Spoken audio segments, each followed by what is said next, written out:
Ayan, hello po. Magandang umaga, magandang gabi, no? Nasang panig man tayo ng mundo, ayan. Sana po ay nasa maayos kayong kalagayan sa pagpapanood ng bagong video nating ito. Ngayong araw na to, no? Ayan, holiday na po. Today is Rizal Day. At 30 na ng December 30 of 2025. O, ayan ha. Okay po. So, December 30 na ngayon. Tingnan natin kung kaninong reading itong ating makukuha ngayong araw na to. Check nga natin. Okay, so meron tayo rito the Judgment. Okay. And meron tayo rito Four of Cups. And meron tayo rito Three of Pentacles. O, ayan ha. So, ayan. Isa pa, para sa unang deck, tingnan natin. Meron tayo rito the Justice. Okay. Tingnan pa natin. And meron tayo rito the Magician. Okay. Nagkukutkot si Pupoy. Siya po yan, nag-iingay. And meron tayo rito Six of Pentacles. Ayan. Dalawa na lang. And meron tayong Ace of Swords. Ulitin ko po ha, sa mga naisang private reading, fully book na po tayo sa umaga at sa gabi. Ang meron na lang po tayo ay hapon. Okay po, sa hapon po.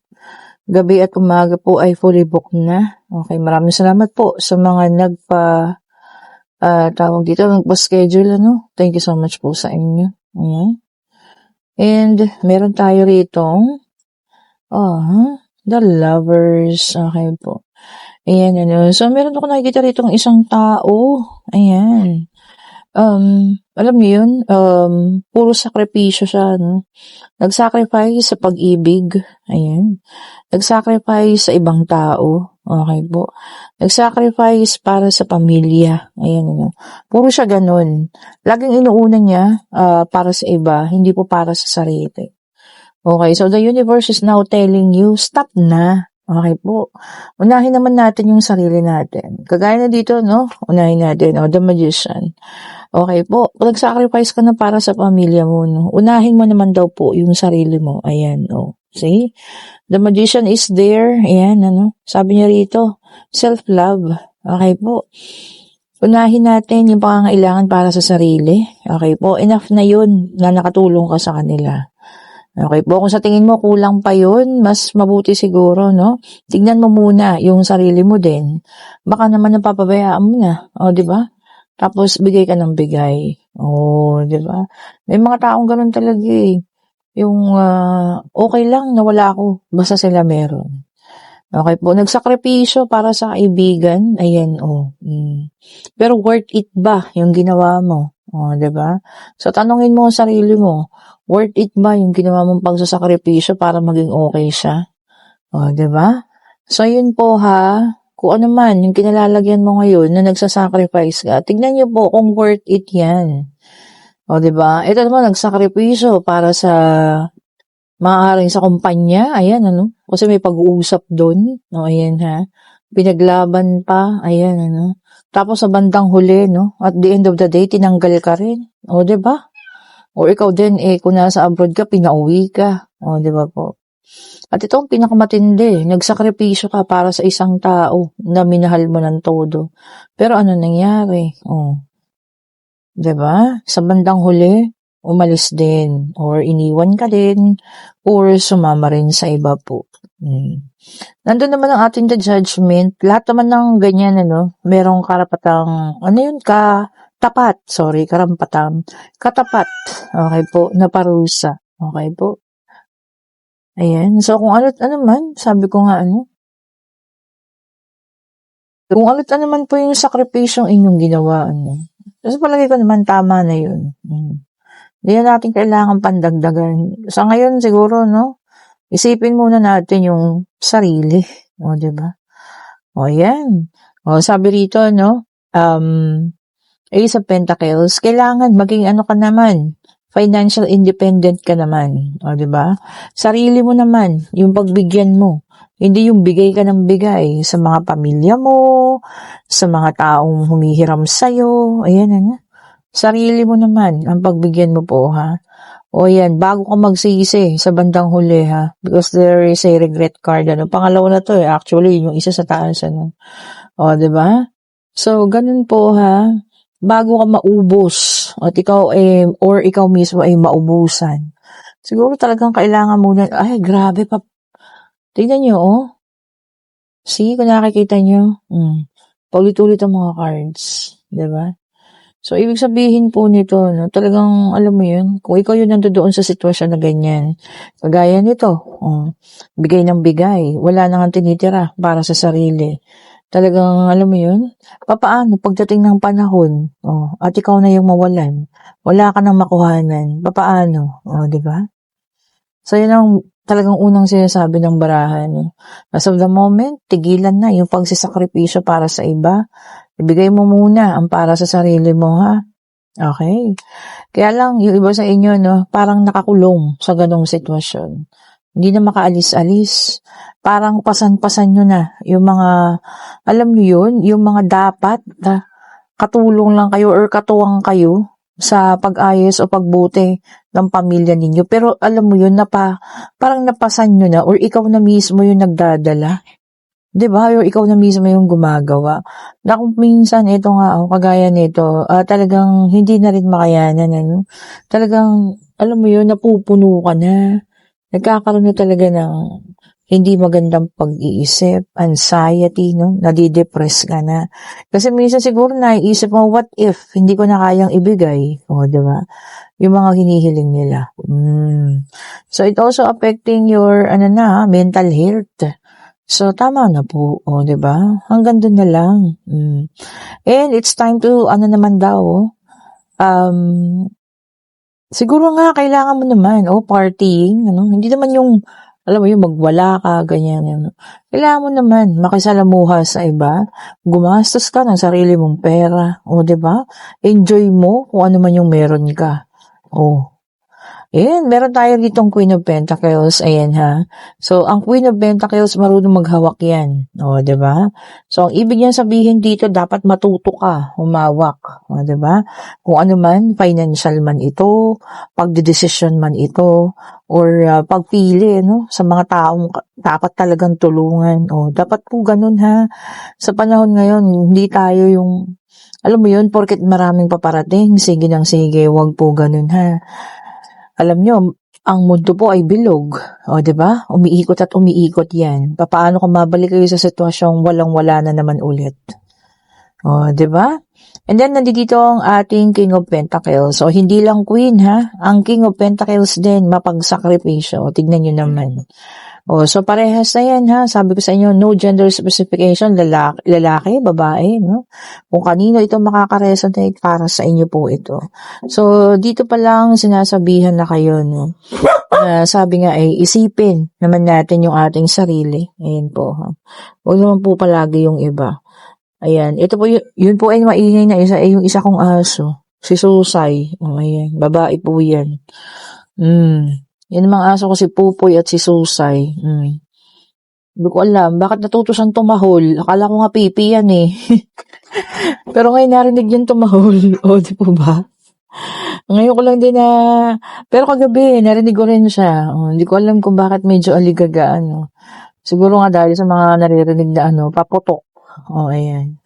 Yan po ay si Susay, at yung isa ay si Pupoy. Ayan, and meron tayo ditong air sign, Gemini, Libra, and Aquarius. Ito para sa iba naman, ha. Three of Swords and Reverse. Ayan, ha. Sabi rito, no, negative self-talk. O, ayan. May mga tao rin na nag-uusap tungkol sa'yo, ha.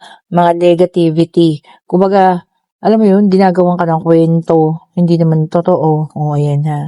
So, kung sino man yan sa inyo at mababalitaan nyo yan, syempre, ikaw, magagalit ka, di ba? Once na mabalitaan mo yan. Pero, para sa akin, kalmado at wag po silang patulan, di ba?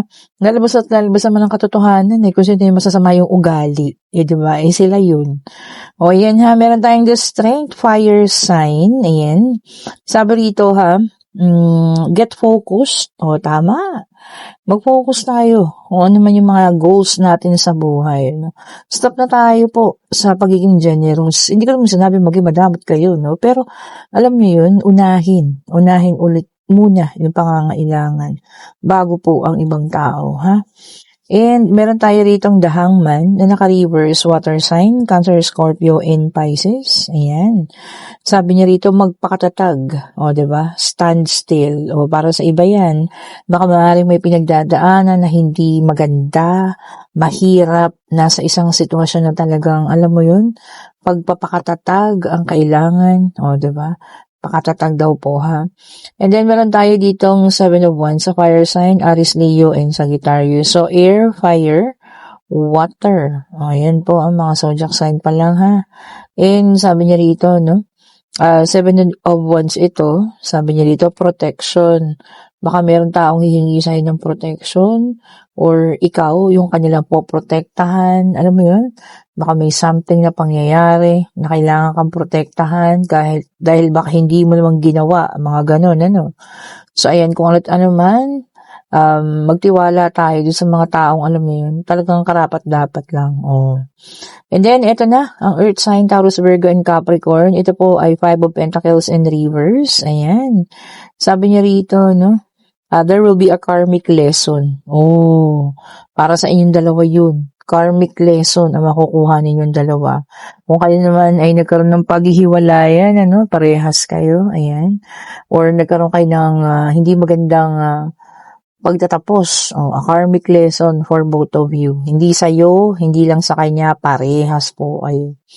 And then, 7 of Pentacles, Earth sign, ayan. Sabi niya rito, long-term,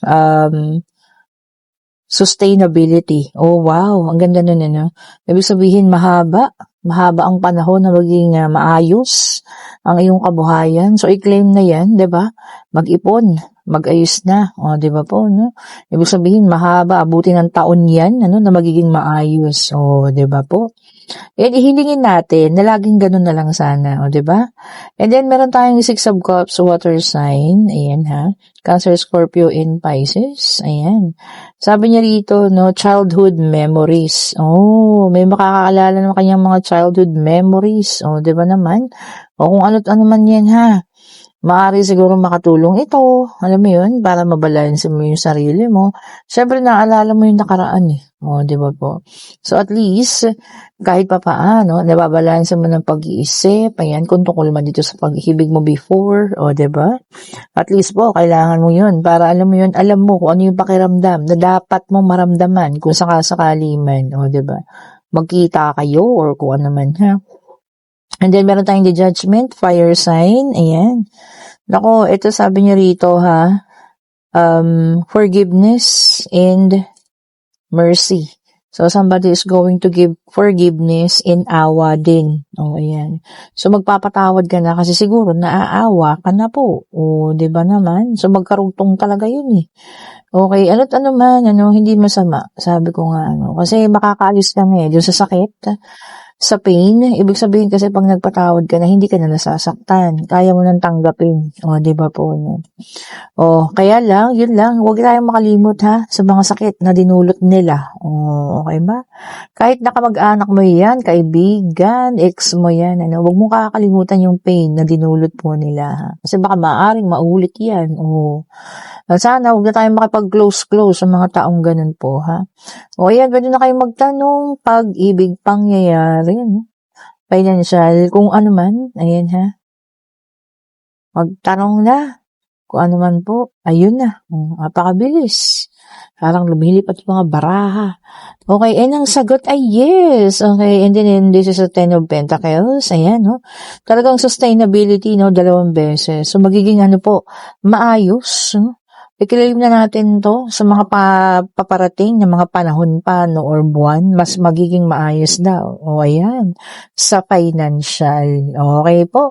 And kung nagugustuhan yung ating reading, pa-like, pa-share, pa-subscribe, and hit the notification bell para lagi kayong updated sa mga bagong videos na nire-release natin. Sa lahat ng gusto umorder ng ating mga bracelet, o, ayan po ha, kahit naman anong panahon, pwede nyo siyang isuot. O, kung pakiramdam ninyo, ngayon ang tamang panahon para kayo mag-order mag-order, sige, mag-order na kayo. Okay po? And ulitin ko sa lahat ng gusto ng private reading para sa Biyernes, hapon na lang po ang may available na mga oras sa gabi at umaga ay fully booked na po. Ayan ha. Thank you so much po for watching. Ayan. Have a great morning po sa lahat. Maraming salamat sa mga bagong subscribers, sa mga datihan na, sa mga bumabalik, at sa mga kauna-unahan natin dyan. Yung mga nakakausap ko na sa Messenger, ayan, malagi nangangamusta. Kamusta po sa inyo?